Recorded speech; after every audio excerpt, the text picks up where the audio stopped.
Whether you're new to pool and practicing the basics, or a more experienced player performing drills to improve your shot making and positional play, the Drill Partner is perfect for you. What's up, my man Miguel? How are you, buddy? Here we go. Back at it. Back at it, my man. Tell me you watched last night, man. Tell me you watched it. I watched a lot of last night. So that means you didn't watch it, is what I'm hearing. Huh? That's basically. I said, so you didn't watch it, is what I'm hearing.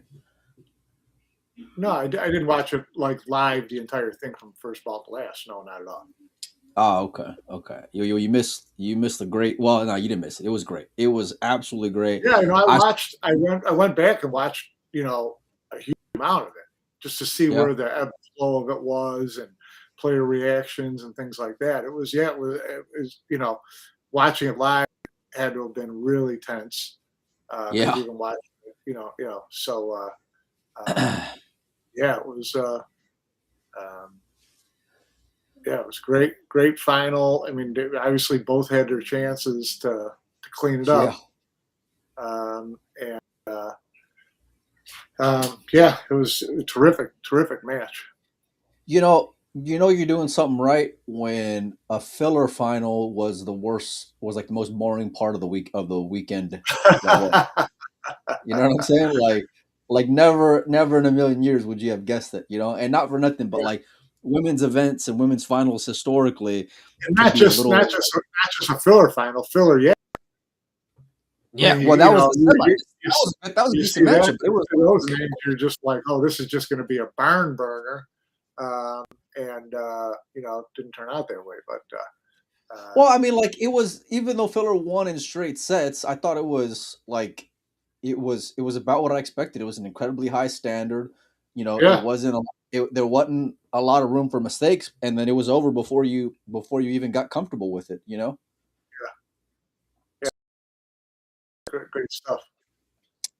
But for me, the best part of the weekend was the ladies. I mean, it wasn't even close, and the way that Seoa and Kristina ended up coming through in that final was like, it's.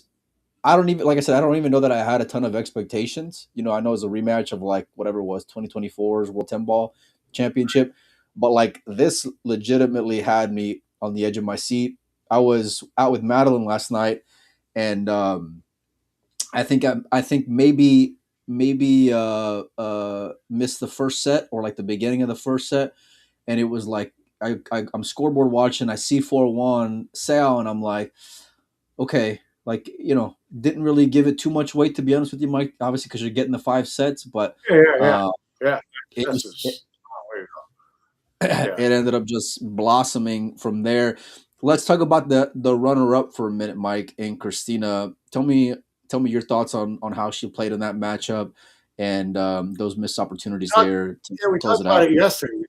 We talked about it yesterday. How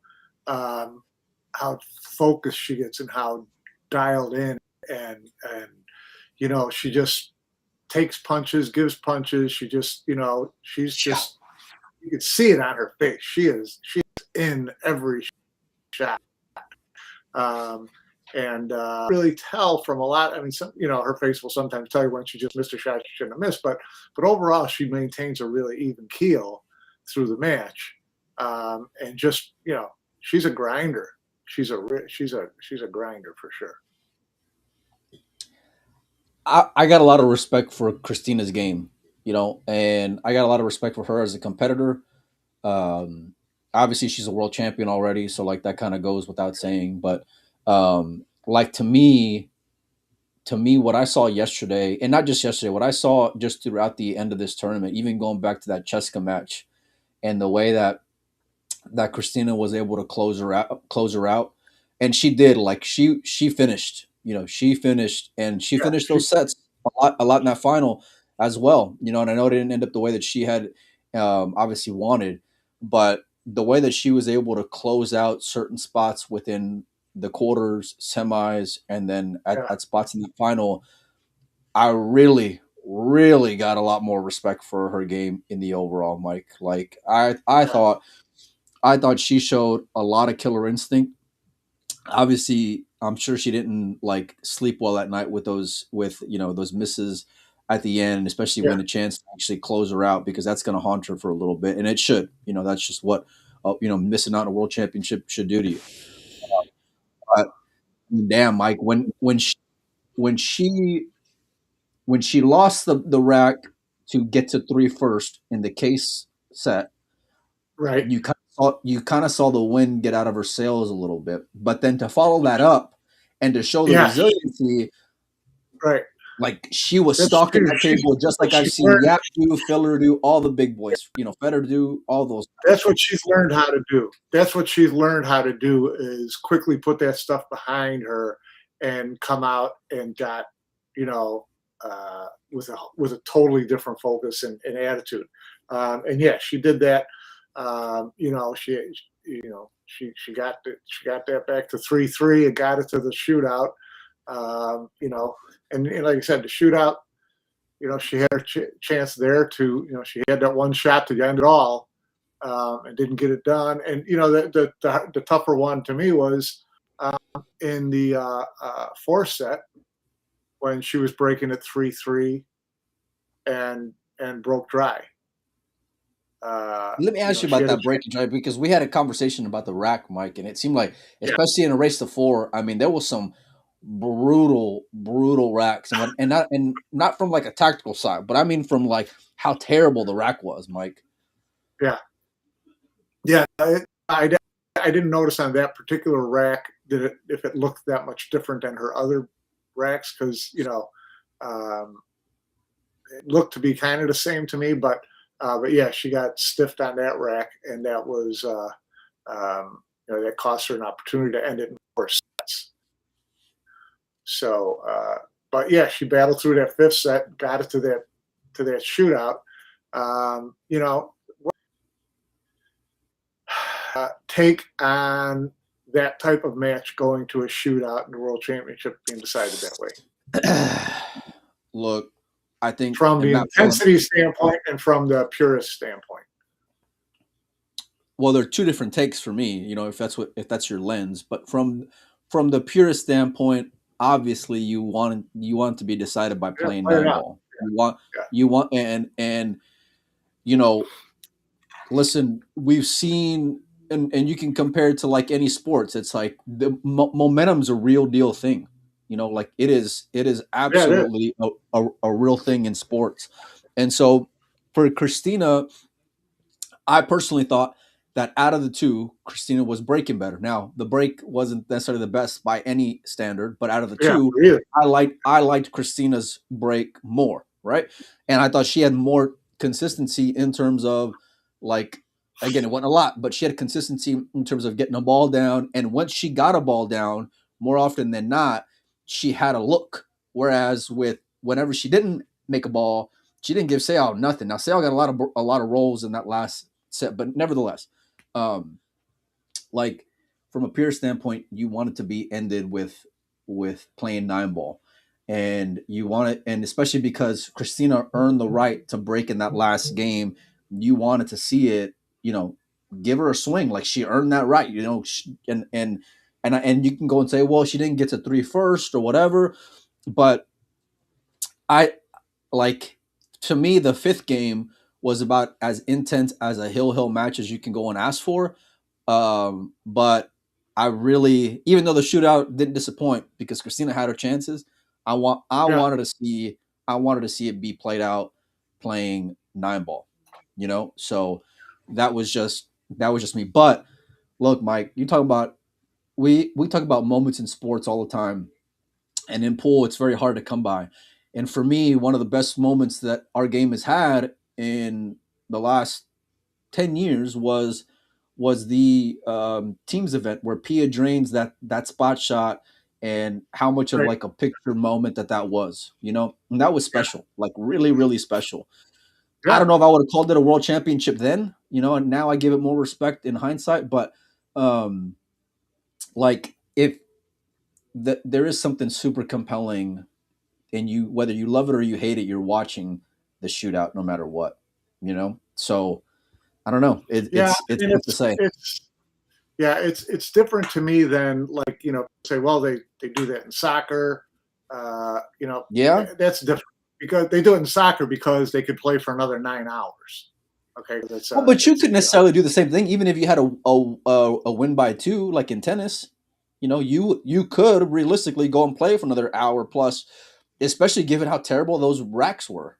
You know, like if yeah. so, if she made it 3-3, then if you're still saying play plus two from there, I would guess you're still playing for more than 30 more minutes. Now I know that match in the overall went well over 4 hours, You did but that. You're still playing winter breaks. You got to win yeah, I two in a think row, but so. you're still keeping it winter's break. Yeah, I would. I mean, but the only reason why I would say that again is because I'm considering the fact that like, the other lady or the other opponent has a realistic chance to get back to the table. Now I know in football now, even with the new overtime rule, before it was you win a field goal, you win, and then there was like, well, the Right. opponent never got back. Now it's you, and then it switched from there to if you get a touchdown, it's over. But now I just Yeah. learned this: it's not Both over teams get a anymore shot. either. Yeah. Yeah, so like, and that's the only reason why I'm factoring. Like, as much as I'll shit on that rack and the way that those referees were racking the balls, I'm taking into consideration that the lady's going to get back to the table. You know what I'm saying? So, but I mean, what about you? Like, it was great. Like, no matter, I don't want to take anything away from that whole match in the overall. I feel a little heartbroken for No, no, no, Kristina. no. It's just a preference thing. Yeah, yeah. I mean, look, it was must see television, Mike. And I told you, like, I will always put mainstream sports on when I'm watching TV over pool. Always. It wasn't the case last night. Last night, I was geared in to watching those ladies play. Kristina showed a lot of class in that closeout match, and in all those wrecks. If you would have seen her in set 2 and 3, you would have never guessed that she lost the first set because she looked Yeah, that right. dialed I in know. and focused and Yeah, she determined, did. Mike. She had those sets, and she looked. Yeah, she was cruising.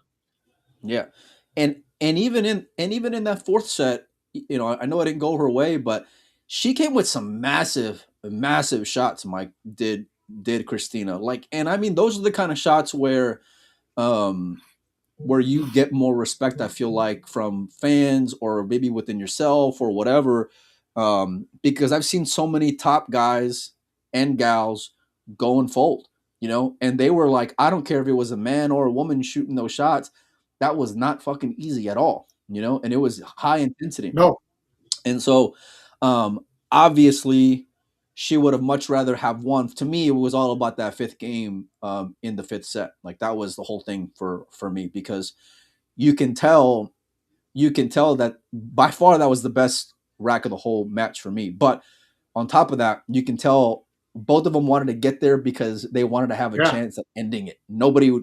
It felt like you got defeated there. yeah. And Sale played a You great. don't want to. The best you're going to come out of it is a shootout at that point if you lost that rack. Right? Yeah. And you can tell from both, like, from the way that Kristina was draining those big shots. And I was texting a friend of mine this last night.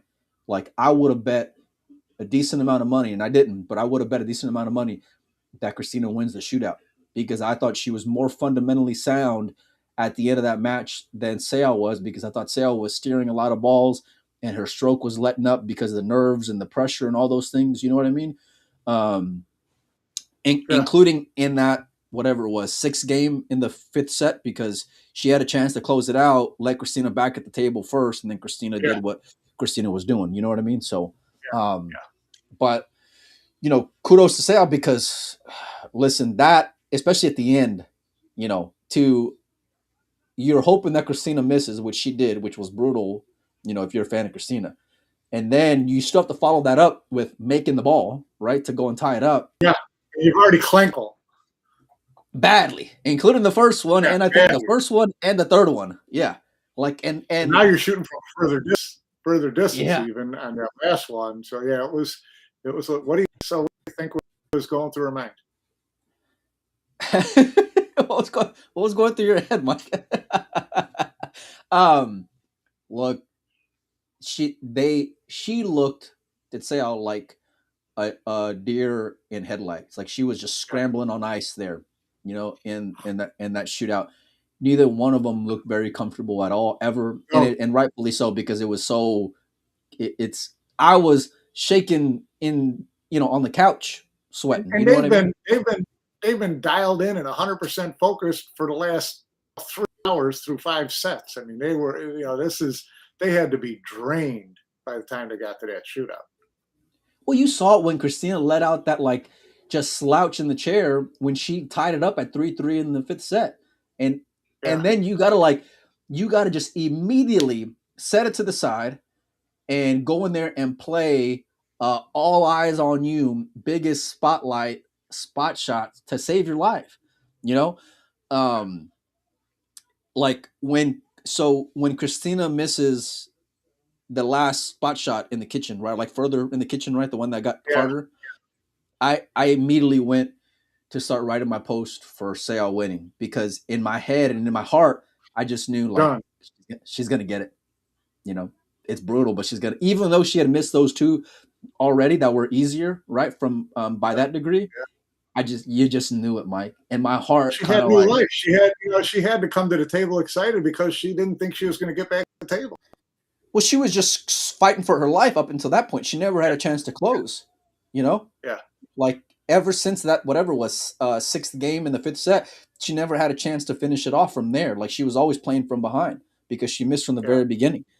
And but out of all the finals that I've seen in the last few years, we've had some great ones, right? Obviously Federer and Carlo, Federer and Tkach in the World Championship. Some really epic ones. Matchroom's had some really good finals that have gone hill over the years. But like this one felt different. The intensity felt different from the beginning. And maybe it's because like for me, Mike, like the way that they do those sets makes me really interested throughout. Like I was legitimately we geared up the talk about entire time. that's the benefit of the sets. No one gets a 8-3 lead. You kind of take a half an hour off and see if they're still playing. This is, it's constant, it moves fast enough and can change directions quickly enough to where you stay engaged. From that standpoint, no doubt that it's compelling. Yeah. And I don't know that we would like probably not, but no, but this is where like we've had this discussion before where I don't think pool players know what's best for the game. Like they know what's best for them, they know what they want, but I don't think they know what's necessarily best for the game. And as I was looking through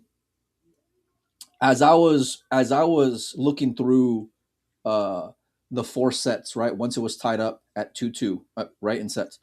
And I'm counting like the games and I forgot what it was, but it was like close. Like it was right there.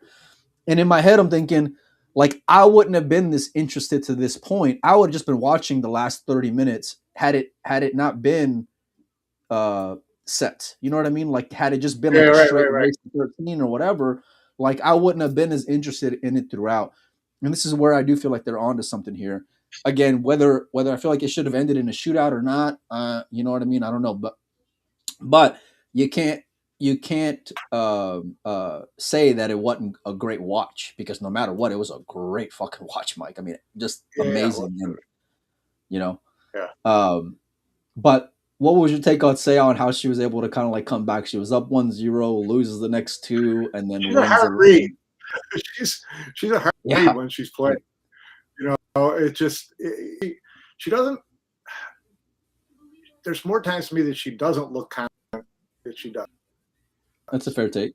But she, obviously she's got the talent, and obviously she's got something inside her that keeps her in those games. She doesn't look like she's, at her best, or she looks like, to me, like she's a little shaky. And next thing you know, she's winning games. So, she's a hell of a competitor, and she's hitting that gear now where she's right in there with the top 2 or 3.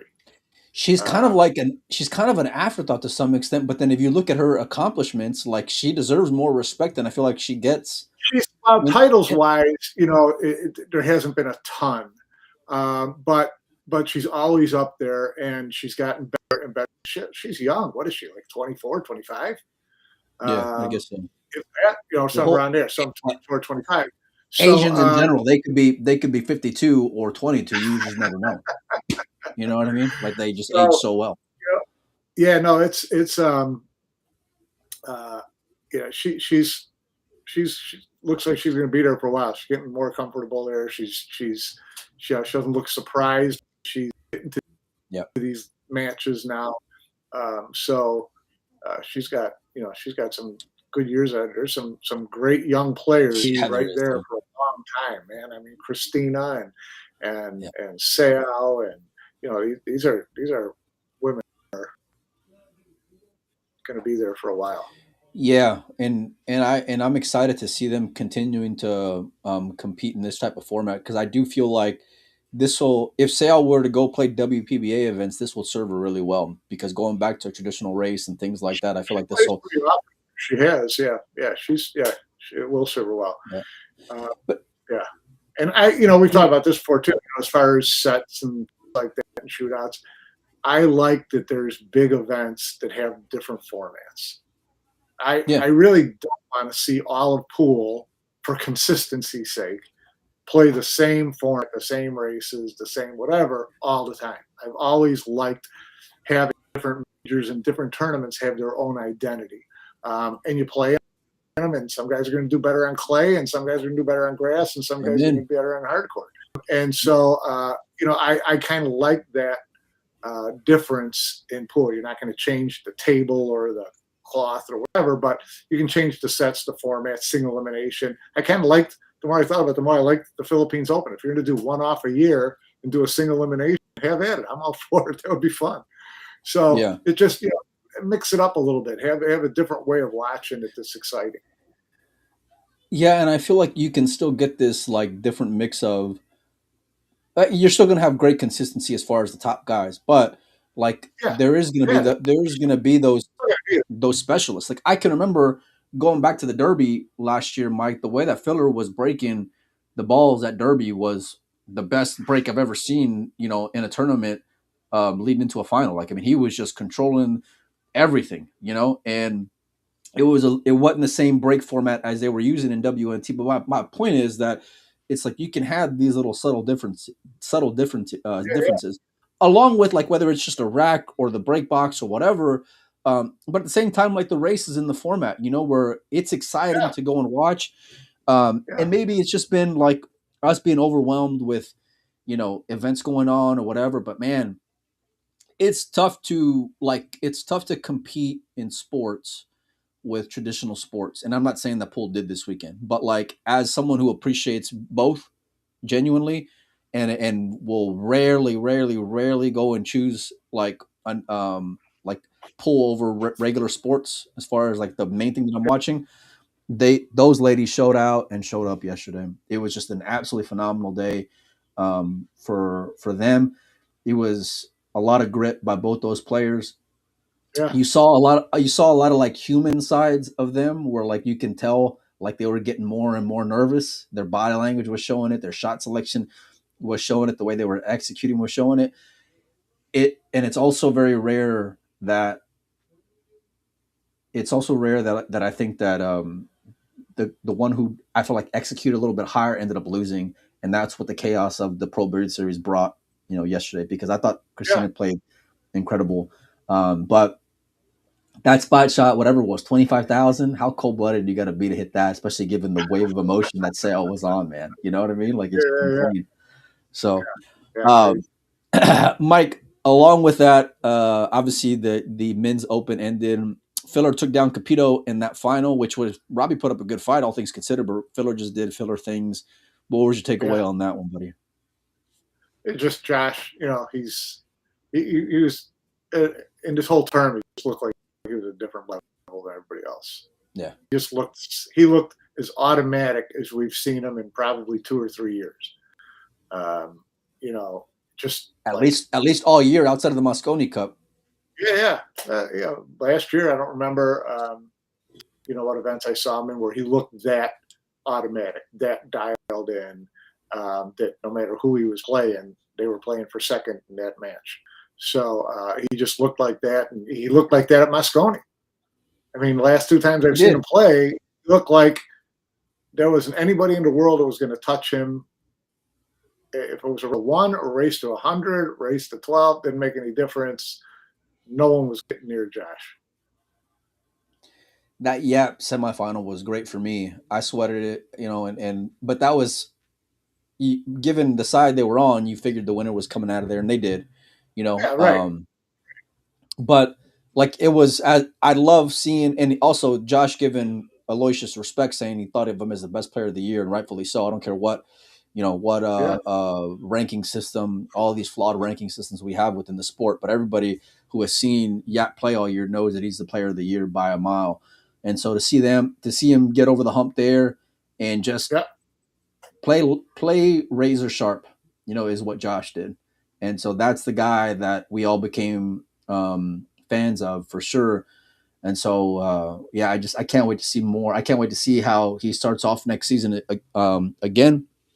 On the note of that, Mike, WNT released their half year calendar. What was your? I don't see. There was a couple things that I noticed right off the bat. One, no World Pool Masters or World Cup of Pool again, and number two was what's up with Derby not being a part of the WNT calendar? Do you know anything about that?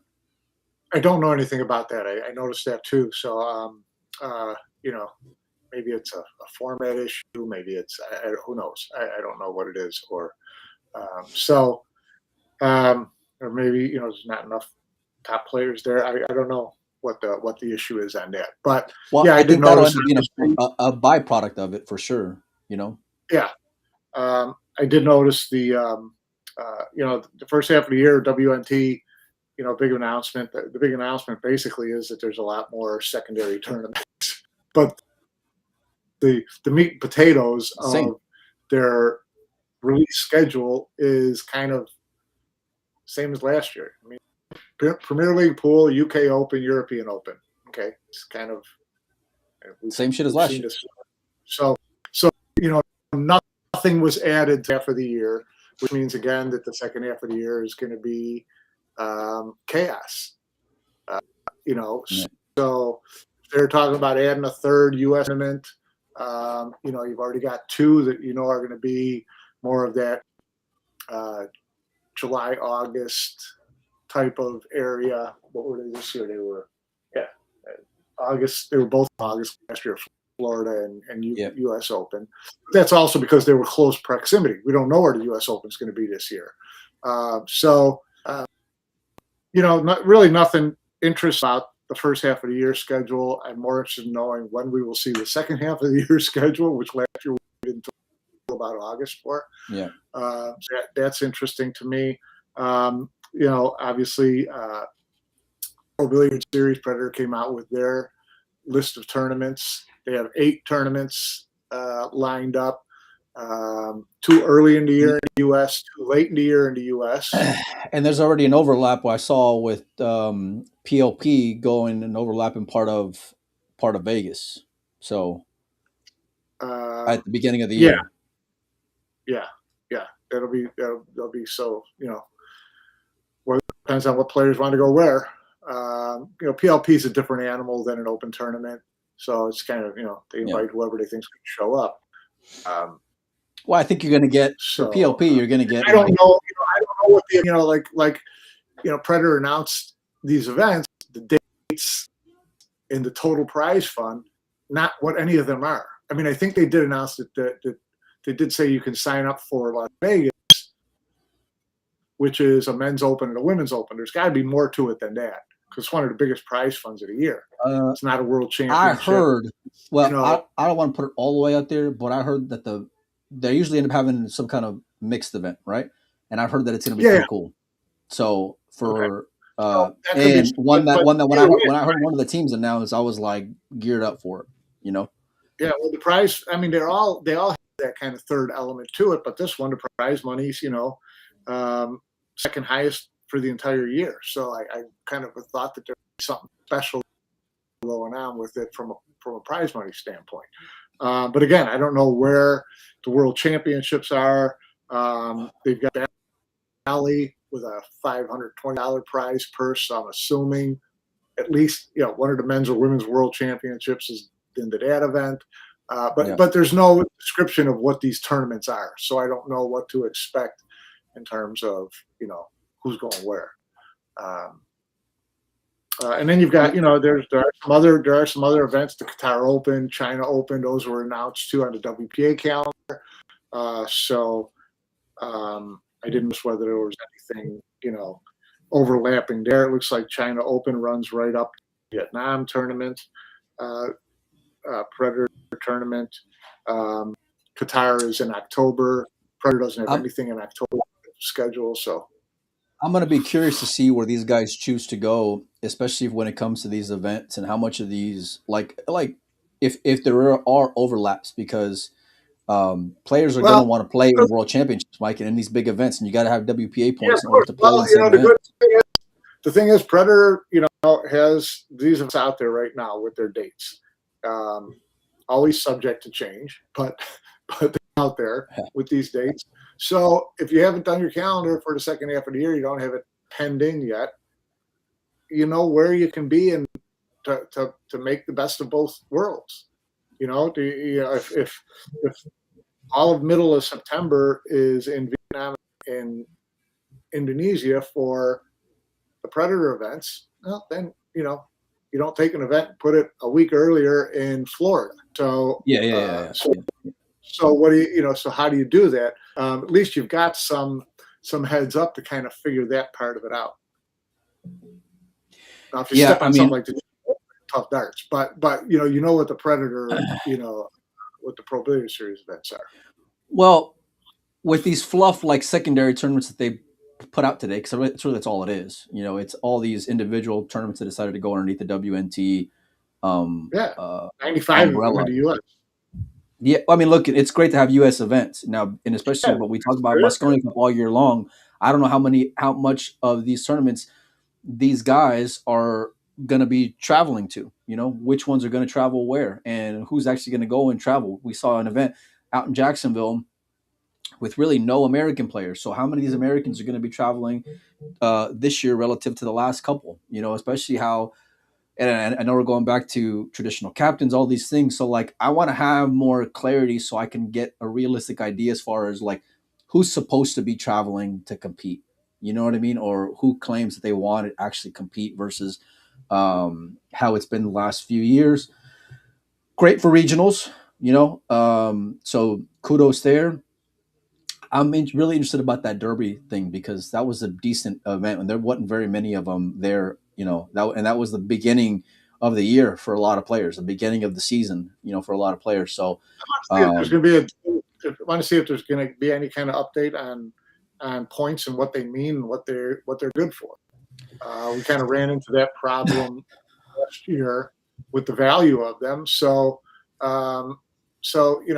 if things don't get spelled out a little more clearly this year, early in the year, maybe a lot of these guys do just stay and play McDermott Open, Players Championship, Beasley Open, Bob Stacks, those type of things, and just stay around here and pick up whatever money you can at these events. So, we'll see. Yeah. It's the timing of it was. I'm glad they finally came out with some kind of calendar at least because this is better this year than what we've gotten before. So in that regards, it's great. Still a lot of questions though.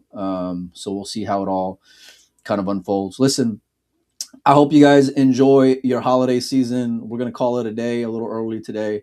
Mike, what do you got on tap for Christmas, buddy?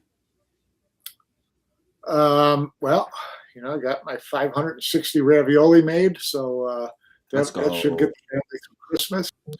And I'm just looking forward to some downtime, really. It's been a last quarter of the year has been a little bit of a grind. So, looking for some downtime, just spend some time with the family, go out, hang out with some nieces and nephews, try to act young, all that kind of. People don't know this, but if you ever get around Mike, go and hang out with him because he's a ball, and he eats well. He likes to party a little bit. He can go hang out at a bar for a few hours. Has a lot of great stories. Loves good music as well. Like Mike is the cool guy to go kick it with for sure. So my nieces and nephews are cool to hang out with, so I'm looking forward to some time with them. How about you and the girls? What's the plan? they've already been sweating me to open their gifts early, you know. So and then they start negotiating. Don't do it.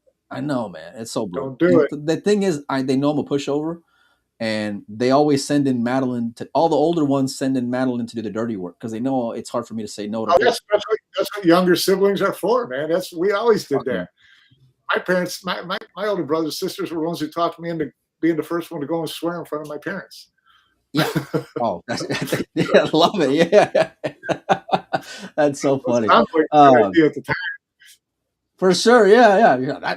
Let's go. Yeah. No, that's about it. Hey, look, in Mexican culture, we usually celebrate on Christmas Eve. 1, 2, it's usually some good food involved.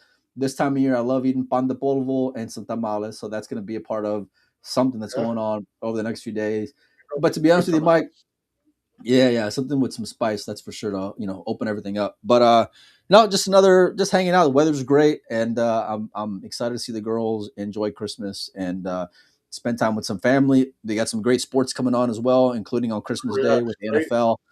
But like you, I'm going to enjoy just kind of taking it easy, and it's going to start right now, my man. So, Mike, go enjoy. Tell everybody I said hello. Hopefully, you guys enjoy the holidays, and thanks everybody for hanging out with us.